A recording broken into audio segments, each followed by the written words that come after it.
আসসালামু আলাইকুম প্রিয় বন্ধুগণ, আপনারা নিশ্চয়ই জানেন যে সম্প্রতি পোর্ট সুদানে ক্ষেপণাস্ত্র হামলা হয়েছে এবং সেখানে পানীয় সংকটে মারা গেছে ৩০০ জন। একসময়ের সামরিক শক্তিতে শক্তিবান দেশ ছিল সুদান, এখন সেটি গৃহযুদ্ধবহুল দেশ।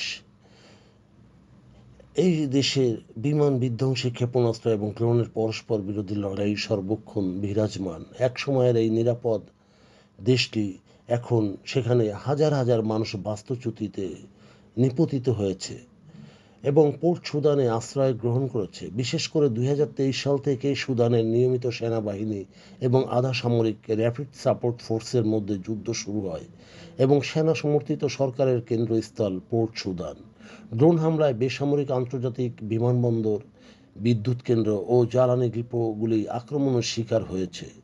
সপ্তাহখানেক আগেই বন্দুক থাকার পর আবারও শহরের উত্তর ও পশ্চিমে বিমান বিধ্বংসী ক্ষেপণাস্ত্র ও আকাশে ড্রোন ওড়ার শব্দ শোনা যায়। যুদ্ধের শুরুতেই সুদান সরকার রাজধানী খার্তুম থেকে পালিয়ে যাওয়ার পর থেকে পোর্ট সুদানে সরকারি মন্ত্রণালয়, অফিস, জাতিসংঘ অফিস ও লক্ষ লক্ষ আশ্রয় প্রার্থীদের আশ্রয় দিয়েছে। সুদানে প্রায় ২.৫ কোটি মানুষ খাদ্য সংকটে আছে, যা পোর্ট সুদান দিয়ে আনা নেওয়া করা হয়।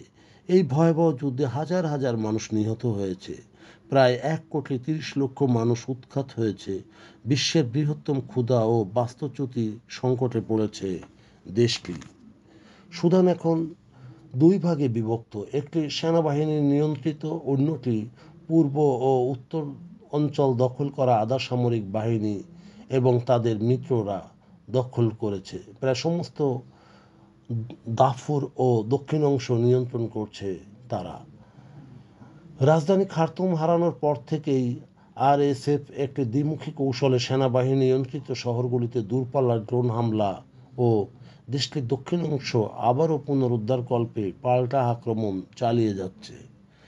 খার্তুমে সম্প্রতি বিদ্যুৎ সংকটে পানীয় জল বন্ধ থাকায় প্রায় ৩০০ জন মৃত্যুবরণ করেছে।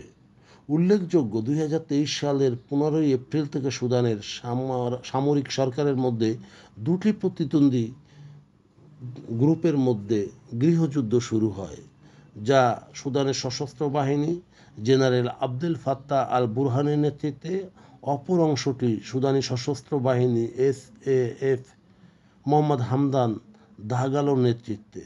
আভ্যন্তরীণ পরস্পর বিরোধী হামলায় একসময়ের সমৃদ্ধ এই দেশটি এখন পৃথিবীর সবচেয়ে মানবিক সংকটের দেশ হিসেবে পরিচিতি লাভ করেছে। প্রিয় বন্ধুগণ, আমাদের এই তথ্য গল্প যদি আপনার ভালো লাগে তাহলে লাইক এবং শেয়ার দিন এবং আজ আমাদের সঙ্গে থাকার জন্যে ধন্যবাদ।